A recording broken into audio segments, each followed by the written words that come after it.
JG is a 57 years old Hispanic male, presented with cough, cold, cough, fever, chills, shortness of breath, fluid overload. Started 48 hours prior to admission. Decreased urine frequency, severe dyspnea, utter metastatic lethargy, smelling, fruit smelling breath within 24 hours. History of present immune health rate, DM, type 2 hypertension, osteoarthritis, allergic rhinitis, fluid overload. Medication includes cefepime 2 grams every 8 hours, Vanco 2 grams every 8 hours, metronidazole 500 milligram IV every 8 hours, insulin 5 units per hour, continuous infusion, atorvastatin 4 milligram, 40 milligram, metformin extended release 1000, epagliflozin 25 milligram QD, furosemide 20, lisinopril 10 milligram, spironolactone 25 milligram, metoprolol 100 milligram, aspirin 81 milligram, Tylenol, and dextromethorphan.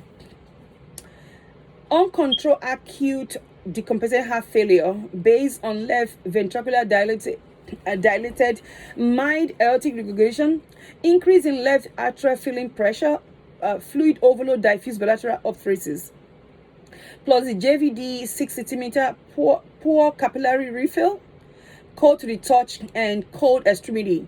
Agitated patient scale is 7, BMP 4,000 per kg.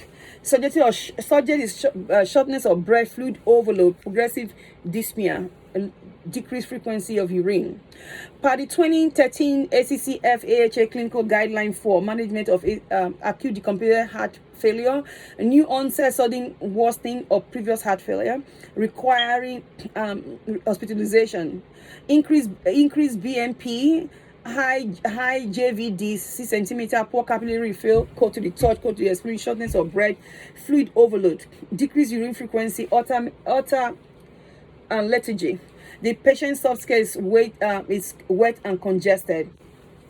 The risks include after discontinuation of therapy, infection, diabetes, hypertension, family history of heart failure, weight gain, prior hospitalization of heart failure, and anemia.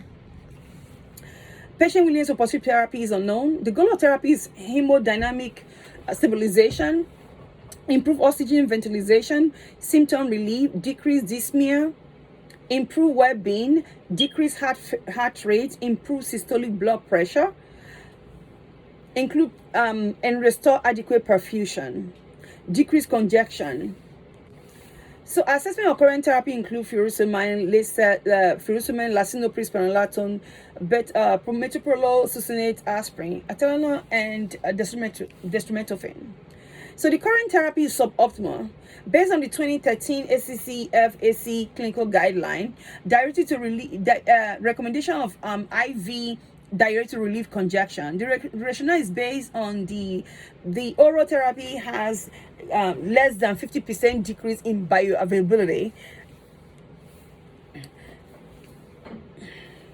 So the therapeutic option include IV loop diuretic, which is furosemide. Furosemide can be given intermittently or continuous therapy. For BID, max is 600. Alternative is bumetanide, torsemide. Escalate dose until increased urine output. Decrease weight. The desired weight reduction is 0.5 to 1 kg per day. If no improvement, with higher dose of IV diuretic or the additional diazide to therapy. So we can add IV vasodilator, vasopressin antagonist, low dose dopamine. The pharmacotherapy recommendation 1, discontinued following medication, furosemide, lisinopril, spironolactone, metoprolol, aspirin, and Tylenol, dextromethorphan. Recommendation 2, initiate continuous Tylenol, IV morphine 2.5 to 5 milligram bolus to relieve pain. Furosemide 40 milligram IV, BID, monitor output after frequency before increasing dose, at least 6 hours to give another dose. The EGF is less than 30. Titrate to target for optimization of fluid output. Avoid hypotension. VT prophylaxis is needed. Heparin sodium 5,000 units sub-Q 8 hours. Low molecular weight to reduce the risk of deep vein thrombosis and pulmonary embolism. The rationale by the 2019 ACC AC clinical guideline, IV diuretics appropriate for therapy to treat pulmonary and peripheral congestion. And so the second rationale by Vego DL et al. Using the bioavailability, pharmacokinetic, and pharmacodynamic of torsemide and furosemide in patients with congested heart failure. The significance is the bioavailability of IV route is higher. The contingency plan is escalate furosemide. If furosemide is not giving adequate diuresis, we can alternate and add diazide, bumetanide, torsemide, or vasodilators, low dose oxycodone. If patient is still in pain, pulmonary artery catheterization, ultrafiltration may be considered for this patient. Efficacy monitor increase measuring oxygen, monitor azotemia for patient, fluid status, perfusion, systemic pulmonary vascular resistance, resolution of renal blood pressure, monitor diabetes. Safety monitor include the electrolyte, urine, nitrogen, and creatinine clearance. The pharmacological include restriction of sodium and water intake and optimizing oxygen. Uncontrolled acute community acquired pneumonia, subjective of dyspnea, cough, fever, chill, shortness of breath, objective temperature 103, and other signs, and high severity legionnaire. Pneumococcal urine antigen tests, CSR demonstrate finding of pneumonia, including signs and symptoms of thrombocytopenia, tachycardia, hypoxia, raise and decreased oxygen. The staging per the 207 IDSA 80 patient met the criteria for CAP, which include all the earlier mentioned labs above, including leukopenia, thrombocytopenia, increased white blood, and decreased white blood platelet, and all of that. The contributing factor include uncontrolled blood pressure, congested heart failure, uncontrolled diabetes, hypertension, former smoker, weight gain. The goal of pharmacotherapy are to eliminate causative agents, resolve all clinical signs and symptoms, minimize hospitalization, prevent reinfection, reduce mobility, and shorten the duration of symptoms. Plant therapy includes that's discontinued, inclusive cefepime, vancomycin, metronidazole. Current therapy is inappropriate for patient.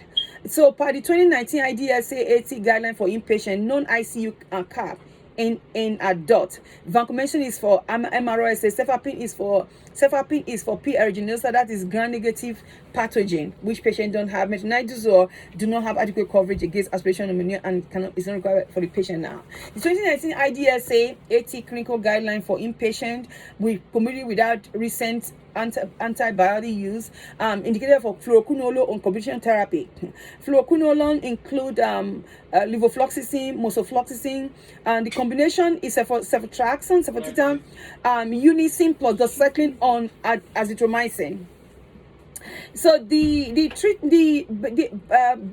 trial, randomized open label trial by Frank E. Liu, with using levofloxacin and the combination therapy of azithromycin cefotraxone, showed that the combination therapy and the monotherapy with levofloxacin have almost the same efficacy.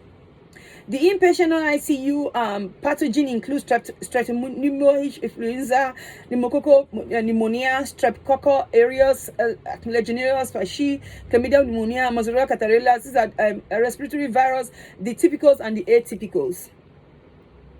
The 2019 guideline, no routine corticosteroid in adults with non-severe CAP. So the recommendation 1, discontinue cefepime, discontinue vancomycin, metronidazole, discontinue metronidazole. Recommendation 2, initiate ceftriaxone 1 gram IV to 2 gram once daily for maximum of 5 days, plus azithromycin IV 500 milligram once daily for 3 days.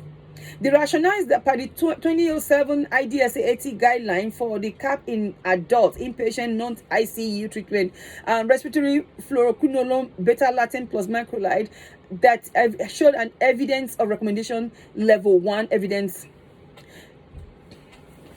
So the Mandel and L and colleagues indicate the same thing. So Frank E. Liu, J. et al., multicenter randomized open label, previously showed that levofloxacin is as effective as combination regimen with azithromycin and ceftriaxone. So the contingency plan, the mosofloxacin IV 400 milligram once daily duration of 5 days. Monitor QT prolongation, hyperglycemic temperature, efficacy, pressure, white blood count, signs of infection, glucose regulation, fever, chills and cough. Patient education, adequate dietary lifestyle intervention, adequate sleep, rest, shortness of breath, restoration, restrict fluid and low sodium intake, vaccinate patient against influenza. Diabetes, ketoacidosis, assessment uncontrolled diabetes, uncontrolled DKA.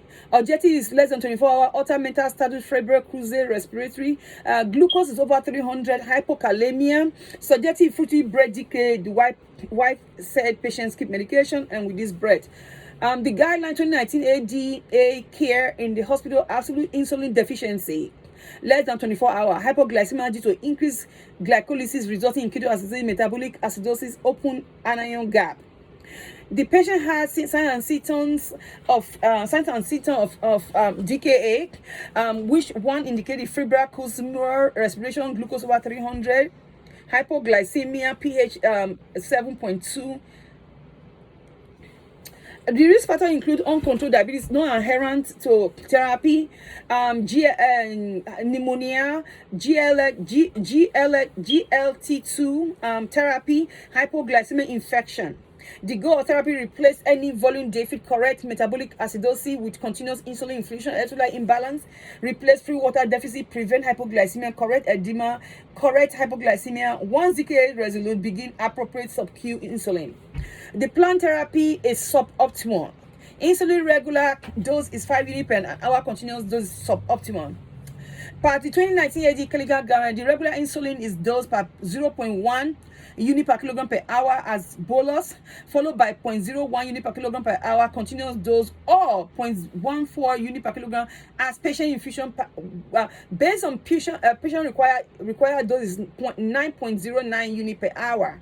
Target to effect, glucose should decrease by 50 to 75 milligram per hour. Increase infusion until patient is at go. Hold insulin and correct hypokalemia. So hypokalemia, patient potassium is 3.2. We need to be greater than 3.2. Padigo guideline, increase creatine clearance, indicate patient have AKI. So plan recommendation 1, discontinue metformin, discontinue epiglitazone, hold insulin. Recommendation 2, replete potassium. Give patient 20 to 30 milli equivalent per hour until potassium is greater than 3.3. Once potassium stabilized, start regular insulin IV infusion. Start with at least 0.1 to 1.014 unit per kilogram per hour. Either bolus or continuous infusion. Titrate to effect. Glucose should decrease by 50 to 75% milligram per deciliter per hour. Infusion and target glucose less than 200 milligram per deciliter. The rationale by the 2008 diabetes care guideline, infusion of insulin reverse hypoglycemia due to increased glycolysis, result in ketoacidosis, metabolic acidosis, and close anion gap, prevent mortality. The rationale by Umpar G at ERC in the randomized controlled trial, insulin analog versus human insulin in the treatment of patients with diabetes ketoacidosis, resulted that the regular insulin infusion reverses diabetes ketoacidosis. So the contingency plan for next step: if patient is not at goal for 50 to 70 decrease in the first hour, continue 0.1 unit per kilogram per hour IV. When glucose reaches 200 milligram per deciliter, reduce regular insulin to 0.02. 0.02 to 0.5 unit per kilogram per hour. Monitor safety, monitor serum creatinine, hypoglycemia, phosphate, potassium, magnesium level, resolution of ketosis, and metabolic anion gap close. Kuzma respiration and hypertension decrease. Measure glucose level every hour. IV insulin, electrolyte, bicarbonate, blood urea, nitrogen, creatine, clearance, pH at level every hour during initial resuscitation. Continue cardiac monitor if needed. Monitor for complication of DKA, cerebral edema. Efficacy monitor fasting glucose every 1 hour until blood glucose is less than 250 milligram. Serum glucose does not fall by 50 to 70 next hour. Sodium glucose to 200. The non-pharmacological will include facilitating behavior change as well to improve health outcome. Therapy adherence.